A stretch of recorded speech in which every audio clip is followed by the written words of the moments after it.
So when thinking about our well-being, it's important to think about the context that we're living in. For each of us, the context that we're living in has what we think of as different spheres, different levels of influence. So the first level of influence for most of us is our family and our work. So these are the people that we interact with most days or very often. Our family and our work can greatly contribute to our sense of well-being. We may come from very loving, supportive families. Our work may give us a lot of meaning. We find great joy in our work. And our families and our work can really limit our well-being, right? So some people come from very violent families where they feel criticized or misunderstood for their activism, for what they choose to do. Within our work, we may face competition. There may be conflict at work. We may be overworked, right? So our families and our work can contribute to our well-being, and they can also greatly limit our well-being. The level of influence outside of our family and our work are our communities and our movements, right? So these are groups, communities that we interact with regularly. Again, these can really contribute to our sense of well-being, or they can really limit our well-being. Again, we may feel part of an active, vibrant, supportive community. Our movements may be our social families, where we're doing the work that we love, or our communities and our movements can be places of conflict, of judgment, where they limit our well-being.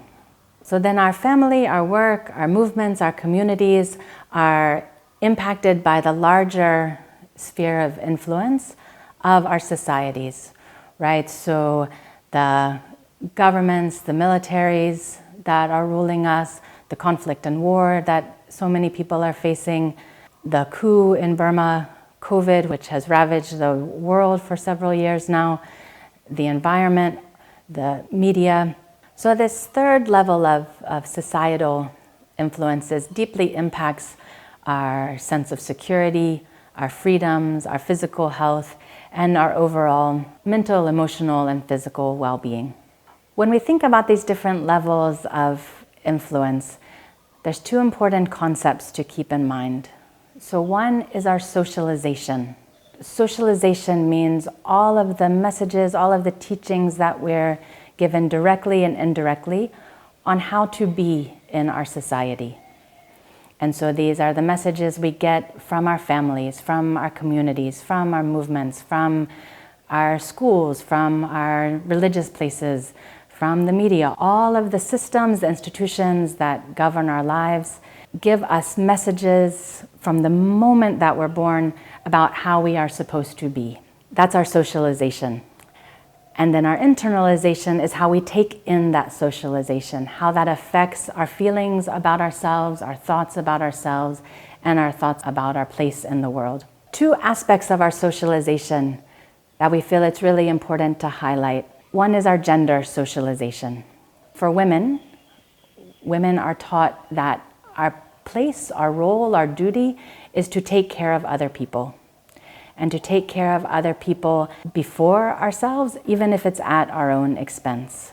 That it's our role as mothers, as wives, as daughters, as sisters, and even as leaders of organizations. In every aspect, our job, our role is to take care of other people. And that our happiness and our identity is wrapped up in that taking care of other people. This socialization then leads many women to feeling very selfish, very guilty if we start thinking about ourselves, or if we even think about the idea of taking some time for ourselves. It triggers these feelings of guilt, of selfishness, because we've been so deeply socialized that our role is to be the caregiver, to take care of other people, and to put their needs before our own. For men, the socialization around being strong and brave and rational sends men the message that we're not supposed to have feelings, not supposed to have emotions, and not need to share those feelings and emotions. And if men need to share, then men are weak. This gender socialization can deeply impact our feelings about ourselves and our approach, our relationship to well-being. for many people makes it feel like something that's selfish, that's self-indulgent, and that other people may need, but I shouldn't need. For activists, we also want to look at the socialization within our activist communities. In most movements that I've been part of, there is a strong socialization around activism being about sacrifice. And that if I'm not working 24 hours a day, 7 days a week, I'm not working enough. And even if I'm working 24 hours a day, 7 days a week, I'm not doing enough. And it will never be enough. There's also a strong socialization. Usually it's not talked about directly, right? But there's also often a sense of competition or a sense of who is doing more, right, within many of our activist communities. And that socialization can lead to a deep internalization that we're not doing enough, that what we're doing is not good enough. And that can then lead to feelings of, I'm not enough. I am not worthy of taking time for myself, of thinking about my own well-being. So these two aspects of our socialization, right, around our gender and around what it means to be an activist, deeply influence how we think about ourselves, how we think about our well-being. And these have to be challenged within our communities. We have to challenge them within ourselves. If we feel those feelings of selfishness or of guilt or of a lack of worth coming up in ourselves, we want to challenge, where does that come from? It's not about my personal weakness.